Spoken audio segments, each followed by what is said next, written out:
Inovação em negócios. Oferecimento Inova Hub. Comunicação direta da sua startup com todo o Brasil. Óculos Marchon New York City by Marchon, empoderando o potencial humano através da visão. Fala, nação de empreendedores obstinados. Tudo bem com vocês? Como vocês devem lembrar, nos últimos programas, nós falamos aqui sobre perfis de empreendedor. É importante comentar sobre isso, porque o tipo que você se encaixa influencia diretamente a maneira como você gere os seus negócios e comanda o seu time. Já falamos sobre o empreendedor planejado ou premeditado, o empreendedor nato, o empreendedor serial, o empreendedor de oportunidade e o empreendedor por necessidade. E hoje eu vou falar sobre o empreendedor herdeiro e o empreendedor corporativo que eu trato aqui no meu livro, A Arte de Empreender. Fiquem ligados, viu? Vamos acompanhar tudo o que aconteceu nos bastidores do Batalha das Startups. Confira na nossa agenda o seu próximo evento. As últimas notícias do ecossistema você fica por dentro agora no Radar.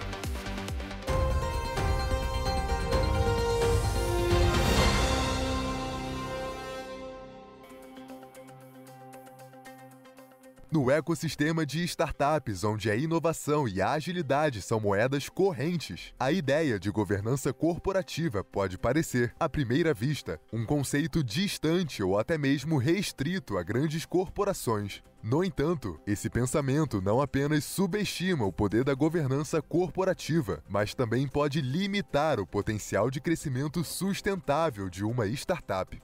A implementação de uma cultura de governança corporativa, desde os estágios iniciais, oferece benefícios substanciais que podem preparar o terreno para o sucesso de longo prazo.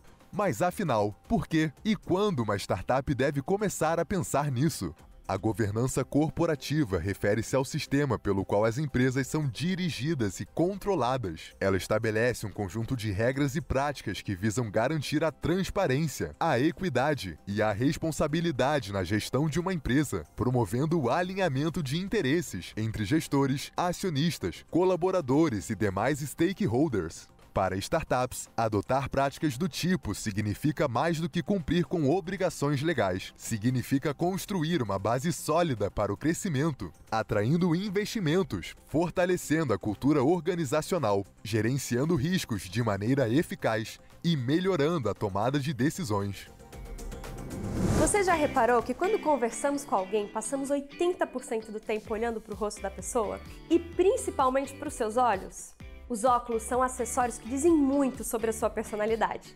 E será que os seus estão alinhados com a sua imagem?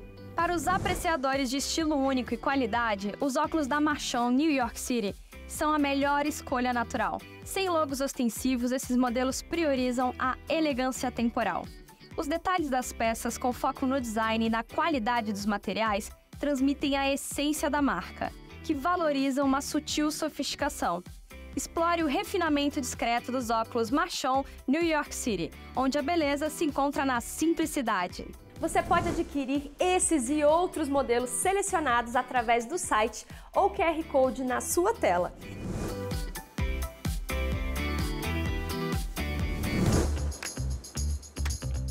O Batalha das Startups chegou ao fim, mas além das intensas disputas que todos puderam acompanhar pela TV, muita coisa aconteceu nos bastidores. Todas as startups tiveram acesso a valiosas mentorias com especialistas renomados, oportunidades de networking com investidores e líderes da indústria, e um ambiente propício para a troca de ideias e estratégias. Esses momentos nos bastidores foram cruciais para o desenvolvimento e refinamento das startups, proporcionando experiências que certamente marcarão a trajetória de cada participante no mundo do empreendedorismo. Vamos agora acompanhar um pouco mais do que aconteceu nos bastidores do Batalha das Startups.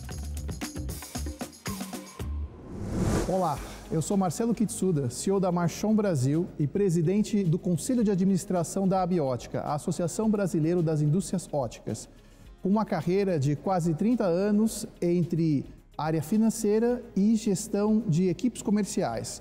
Hoje eu estou aqui com o pessoal da Batalha das Startups, esses empreendedores que vão compartilhar com a gente suas experiências, seus desafios, e eu vou trabalhar para compartilhar as minhas experiências e ajudá-los nesse processo. Eu quero passar para vocês a palavra para entender um pouco qual é o tamanho da equipe de vocês hoje, como está distribuído, qual a sua estratégia para lidar com essa equipe e, mais importante, onde eu posso colaborar, ou seja, qual o desafio que vocês têm hoje com essas equipes, com a montagem, com a estruturação, ou até em lidar com elas nos seus negócios. Muito diversa. Haja vista o logo da empresa, que tem todas as cores. Então, tanto a gente tem pessoas de diferentes identidades de gênero, quanto de diferentes faixas etárias. Eu tenho um desenvolvedor de 20 e eu tenho um desenvolvedor com mais de 70. Eu tenho pessoas, uma classificação social, econômica mais alta do que outras, e isso tudo dá uma riqueza dentro da minha equipe muito grande. Quando a gente vai desenvolver algo inovador, resolver a dor de algum cliente, olhando para todos os lados, a gente geralmente consegue chegar num denominador comum muito interessante, né? Nem tanto ao céu, nem tanto à terra. E gerir isso tudo para mim é um privilégio, porque eu consigo aprender de todos os lados, mas ao mesmo tempo é um desafio muito grande, porque tem os embates, tem as dificuldades, né? Uma ideia mais inovadora com uma mais conservadora, uma ideia que pode ser testada, uma ideia de alguém que já testou, já funcionou, faz aquilo há décadas e quer impor. Então, o meu desafio hoje é justamente conseguir dar autonomia para o meu time, conseguir resolver sem que eu precise influenciar na decisão. Perfeito. Bom, então o seu tópico é autonomia, né? Num time tão diverso, com cabeças diferentes, onde eventualmente há conflito porque há mentalidades diferentes. O que eu recomendaria, pela minha experiência, que me ajudou muito nessas situações, é revisitar quais são os seus 3 principais valores. Você, indivíduo e empreendedor, primeiro. Depois, quais são os valores da tua empresa? Muito provavelmente são muito próximos um do outro, perfeito? E aí, difundir essa questão dos valores e onde essas pessoas também se encontram nos valores. Porque se elas estão lá e elas compartilham do seu ideal, elas têm um norte comum. E é ali que eles têm que se encontrar. Um quer ser mais inovador, outro quer fazer algo que é mais ágil ou fácil. Mas ali no meio é que está a resposta, lembrando a todos disso. Quanto mais essa mensagem for reforçada, principalmente por você, mais essas equipes vão conseguir entrar em sintonia e decidir juntos, né? Lembrando que o nosso papel, portanto, como gestor, é de justamente colocar os freios e medidas do entusiasmo de ambos, na medida em que ajudemos as equipes a refletir sobre o ponto de vista do outro. Ou seja, a palavra-chave é implementar a empatia nessas equipes, sempre. Perfeito? Primeiro a gente começou a Imersitec com um sonho, né? E aí quando a gente viu que o sonho ele pode se tornar realidade, quando a gente conseguiu colocar tudo isso em prática, né? A gente conseguiu validar o nosso modelo, ver que o programa funciona, que ele tem uma taxa de êxito, a gente começou a pensar no modelo de negócio em si. E ao formatar esse modelo de negócio, principalmente buscando a escalabilidade, né, o máximo possível, porque é um dos nossos propósitos maiores da empresa, é realmente a gente conseguir atingir o máximo de público possível, porque é o objetivo da empresa, né? Quando a gente fala de perfis, né, eu tô me referindo ao DISC, né, dominante, influente, estável, né, conforme. E quando a gente está pensando em bater meta, em objetivo, em crescer, em missão dada, missão cumprida, a gente tem que sempre lembrar do perfil do dominante. Se não uma camada muito boa e muito grande desses indivíduos na sua população, ali você pode ter uma mescla, mas tem que ter um gestor comercial que tem essa pegada, sabe, mordedor. Sim, né? Até porque dominante fala com dominante. O nosso negócio é extremamente B2B, né? A gente fala com os altos perfis dos laboratórios. Então, realmente, a gente fica em busca disso, para a gente conseguir, né, ali naquela conversa, naquele meio que embate do dominante com o dominante, mas é onde a gente consegue sucesso. Perfeito. E além disso, como você relatou, vocês estão num momento de transição de fase, né? Você estava numa fase de validação, agora entrando numa fase de aceleração. Isso. Temos que lembrar do seguinte, do ponto de vista de perfil, estilo de gestão, a gente tem que também ir se transformando em termos de estilo de gestão. A Harvard Business Review tem um artigo sobre isso. E aí, o que acontece? A gente, como gestor, tem que ir se preparando para mudar o nosso estilo, para conduzir a empresa nas diferentes fases também. Esse é um outro ponto que eu queria salientar. Com certeza. Obrigada, Marcelo. Obrigado. Hoje nós temos 4 pessoas na equipe. Eu tenho um sócio que é o programador, então ele cuida de toda a parte técnica. Nós 2 somos sócios fundadores. Nós temos uma pessoa comercial que começou agora. E nós temos uma menina que cuida de toda a parte da gestão do portal, esse nosso portal, e da captação de parceiros. O maior desafio hoje, na realidade, pelo menos para mim, é passar o meu conhecimento de 14 anos de e-commerce, com toda essa bagagem para eles. Então, desde a contratação até o dia a dia, você precisa trazer essas pessoas para o game, você precisa engajar elas. E todas as funções precisam ter uma experiência. Então, a menina, na hora de cadastrar um parceiro, tem que saber o que ela está fazendo. O comercial, para vender alguma coisa, ele tem que saber o mínimo possível sobre e-commerce, sobre as dores. E até o programador, na hora de desenvolver algo de usabilidade, do lojista encontrar o que ele precisa dentro do nosso portal, também precisa saber. Então, o maior desafio hoje é passar esse conhecimento para a equipe e contratar pessoas querendo aprender. Quando a gente fala de engajamento, de novo, a gente está falando, portanto, de propósito, de vender o sonho, né? Numa equipe que tem só 4 pessoas numa startup, o sonho é muito grande, porque esses caras, eles vão estar num patamar incrível quando essa startup explodir, né? Importante, portanto, lembrá-los desse sonho todo dia, né? Do sucesso do nosso negócio, dependemos do seu engajamento e de você lembrar que lá atrás você também faz parte do que se entrega de solução para um cliente, do que se entrega de solução para um parceiro, porque também o parceiro de certa forma, um cliente de vocês, né? Porque agora, além disso, eu queria tocar num outro ponto, como é que eu passo tanto conteúdo para a minha equipe? Recomendação que a gente tem um conteúdo imenso também para discutir muito com as nossas equipes, particiona e nunca entrega nada com mais do que 3 grandes aprendizados. O cérebro humano, ele não entende nada mais do que 5 a 7 partes. Eu acho que eu estou no caminho certo na questão de fracionar. Perfeito. Eu fraciono essa transferência de conhecimento, mas talvez eu esteja falhando na questão de fomentar diariamente, que é o que você tocou no assunto. Acolhê-los. Todo dia mostrar para eles, olha, nossa missão, nosso propósito, talvez a gente falhe um pouquinho, mas valeu a dica. Obrigado. Com certeza, equipe é tudo, né? Eu tive a oportunidade de estudar na Tel Aviv University em Israel, e lá eu fiz mestrado em Ciências Ambientais, e a gente tinha a oportunidade também de escolher uma aula eletiva. Nessa aula, uma das grandes lições que esse professor passava era que mais vale uma equipe A com um produto B do que um produto A com uma equipe B. E qual é a sua dor hoje com essa equipe? Com essa equipe que está em formação? Qual a preocupação que você tem hoje nessa equipe que está se formando, vai se formar daqui para frente?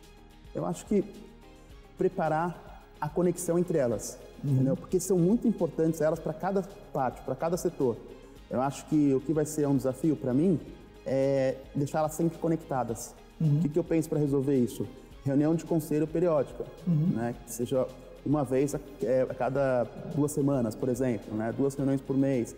Então, assim, eu preciso deixar sempre elas conectadas e entenderem para onde a gente está indo e o nosso potencial, porque a nossa ideia não é só ter sucesso aqui, como eu falei em outras oportunidades aqui no programa, nossa ideia é realmente reduzir a poluição atmosférica e mitigá-la no mundo. Então. Perfeito. Muito bom o seu ponto de conexão, e você falou da reunião de conselho, eu só recomendaria tomar o seguinte cuidado. Reuniões, a gente normalmente tem embates e a gente tem um foco determinado. Reunião de conselho boa sempre tem, antes ou depois, ou até os dois, interações sociais. As pessoas se conectam por quem elas são como pessoas. As pessoas se conectam porque eu tenho filhos, Juliana tem filhos, você tem filhos, a gente gosta de futebol, a gente gosta do mesmo time.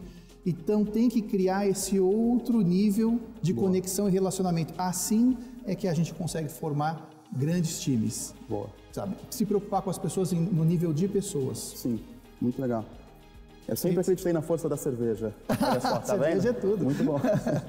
Muito bom. Perfeito, tá ótimo. Obrigado. Pessoal, obrigado por compartilhar comigo aí sobre os negócios de vocês, estratégias, as dores. É sempre um desafio essa vulnerabilidade, a gente se abrir. Mas eu agradeço e espero poder ter colaborado e vou estar sempre à disposição para poder ajudá-los no que desejarem, no que precisarem, tá bom? Pessoal de casa, muito obrigado. Espero que aproveitem o programa aí. Inovação em negócios. Oferecimento Inova Hub. Óculos Marchon New York City by Marchon.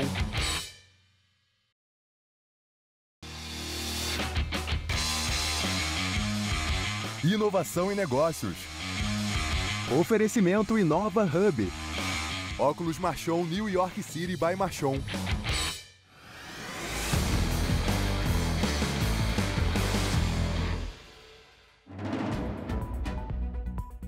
Acontece no dia 13 de julho, em Santa Catarina, o PVD Summit. O evento não se resume a palestras e workshops. Será um espaço de colaboração, onde ideias se chocam, laços se formam e o futuro do varejo é desenhado. O encontro é voltado para empresários, gestores, executivos e demais profissionais do varejo alimentar, além de profissionais de tecnologia, marketing, fornecedores e líderes do setor.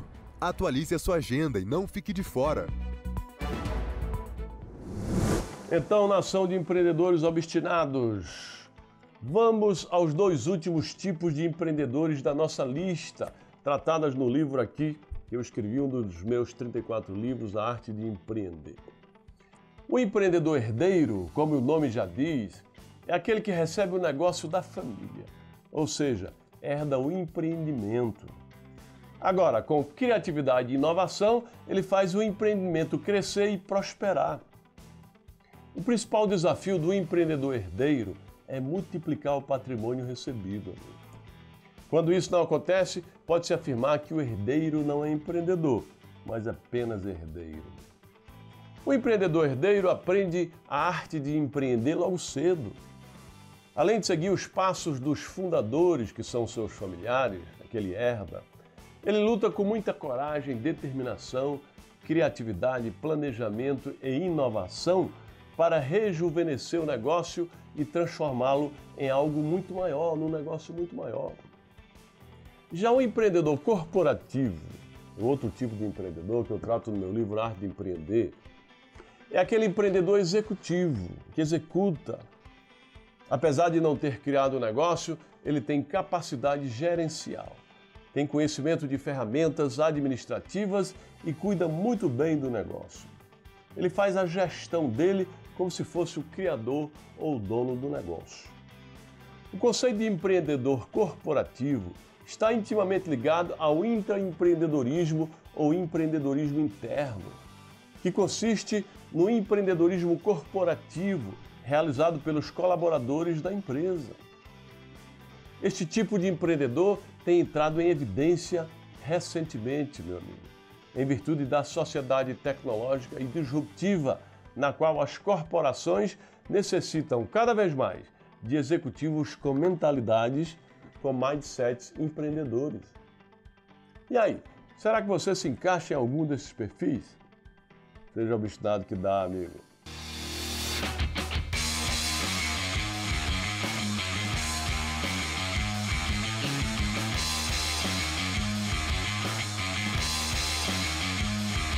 Inovação em negócios. Oferecimento Inova Hub. Comunicação direta da sua startup com todo o Brasil. Óculos Marchon New York City by Marchon, empoderando o potencial humano através da visão.